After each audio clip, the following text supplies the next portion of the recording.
nobody can And then take when they land. take the land, they kill the white farmer. And when they kill the white farmer, nothing happens to them. No, there is quite Nothing happens. Setelah di bulan Februari Donald Trump mengguncang dunia dengan pertemuan panasnya dengan Zelensky, maka di pertengahan Mei ini giliran Presiden Afrika yang harus berada di kursi panas saat bertemu dengan Trump di ruang oval.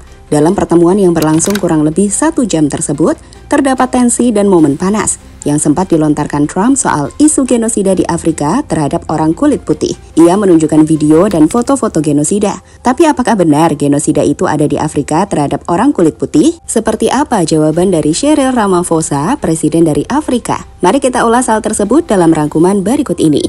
Turn the lights down, and just put this on. It's right behind you.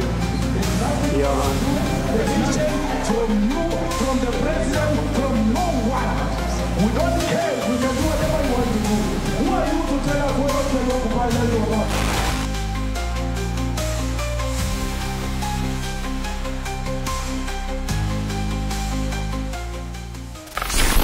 Baru-baru ini Presiden Afrika Selatan Cyril Ramaphosa datang ke Amerika dengan tujuan untuk memperbaiki dan memperkuat hubungan bilateral antara Afrika Selatan dan Amerika Serikat. Di mana sebelumnya hubungan kedua negara telah mengalami ketegangan akibat berbagai kebijakan dan pernyataan kontroversial dari pemerintahan Presiden Donald Trump. Dalam hal ini, pemerintah Afrika Selatan ingin meriset dan merevitalisasi hubungan bilateral, khususnya dalam bidang ekonomi dan perdagangan. Sayang, seperti yang pernah terjadi dalam pertemuan Trump dan Zelensky yang menegangkan, pertemuan dua pemimpin negara ini juga nggak kalah menegangkan. Saat Trump seolah menyudutkan Presiden Afrika Cyril Ramaphosa dengan menyebut jika Afrika membiarkan adanya genosida pada orang kulit putih.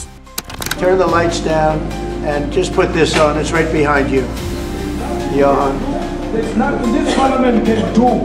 With or without you, people are going to occupy land.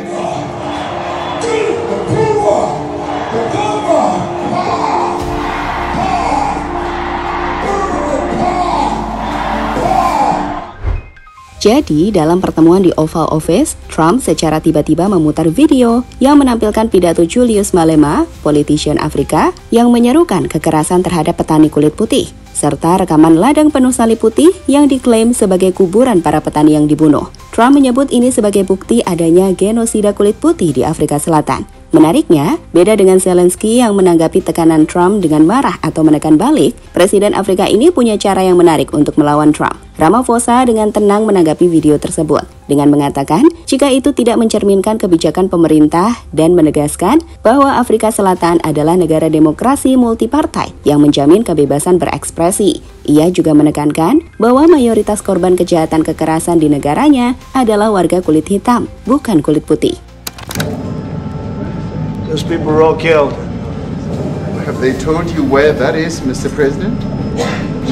No, I'd like to know where that is, because this I've never seen. I don't. Okay. I mean, it's in South Africa. That's where. We need to find out. Yeah, Let me clarify that, because what you saw, the speeches that were being made, one, that is not government policy. We have a multi-party democracy in South Africa that allows people to express themselves, political parties to adhere to various policies, and in many cases, or in some cases, those policies do not go along with government policy. Our government policy is completely against what he was saying, even in the parliament. Nobody can And then take when they land. take the land, they kill the white farmer. And when they kill the white farmer, nothing happens to them. No, there is quite Nothing happens. matters. So. Dari perbincangan tersebut, pada prinsipnya Presiden Donald Trump mengklaim sedang terjadi genosida terhadap petani kulit putih di Afrika Selatan. Dan Trump menunjukkan beberapa video soal tokoh politik yang menyatakan hal tersebut, serta video yang menunjukkan rekaman salib putih di sepanjang jalan yang menurut Trump merupakan lokasi pemakaman bagi warga kulit putih Afrika Selatan yang terbunuh karena ras mereka.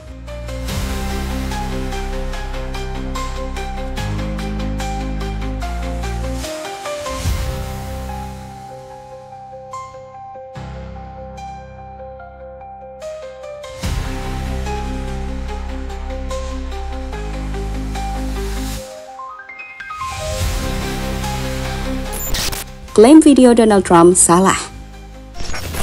Menariknya, klaim video yang ditunjukkan oleh Donald Trump kepada Presiden Afrika Selatan Cyril Ramaphosa pada pertemuan 21 Mei 2025 di Gedung Putih telah dibantah secara luas dan dianggap menyesatkan oleh berbagai pihak, termasuk pemerintah Afrika Selatan, pengadilan, dan pakar independen. Pertama, soal video sosok politisi yang menyatakan serangan ke petani kulit putih.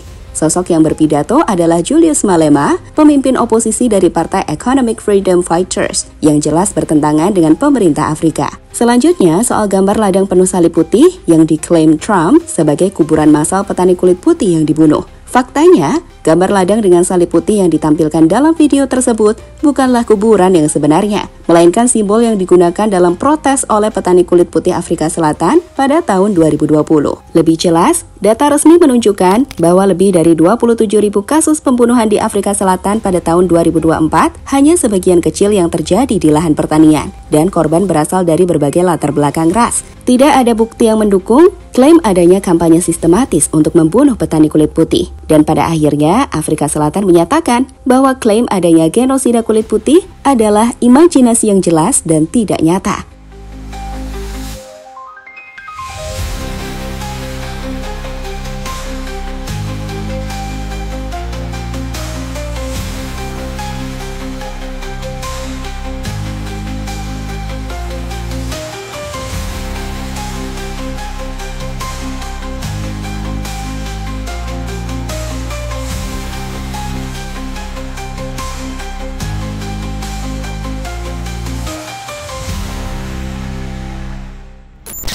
Pertemuan diakhiri dengan tegang tapi diplomatis.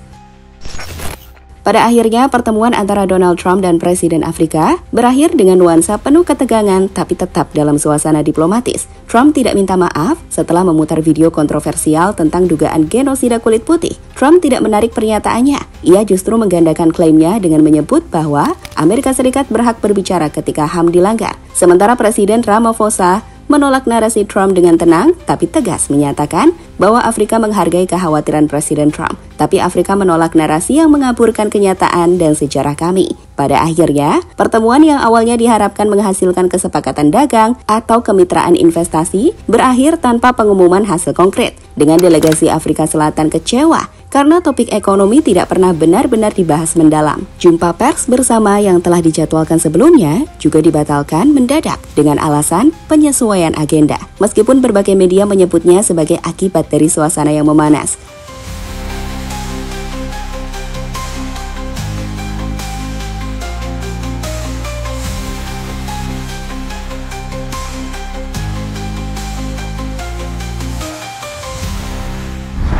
Pada akhirnya, itulah di balik jabat tangan formal dari meja oval yang mewah, pertemuan antara dua pemimpin dunia justru menjadi panggung pertempuran narasi. Alih-alih mempererat hubungan, Trump justru membuka luka lama lewat video yang penuh provokasi dan berusaha membangun narasi genosida yang tak terbukti. Sementara itu, Ramaphosa tampil tenang, membawa pesan damai dan logika demokrasi, sambil tetap menjaga martabat bangsanya dari tuduhan tak berdasar. Dunia pun menyaksikan bagaimana ketika seorang pemimpin mencoba memanipulasi kebenaran lewat citra dan emosi, justru terpantul oleh ketegasan diplomasi yang berakar pada data, bukan drama.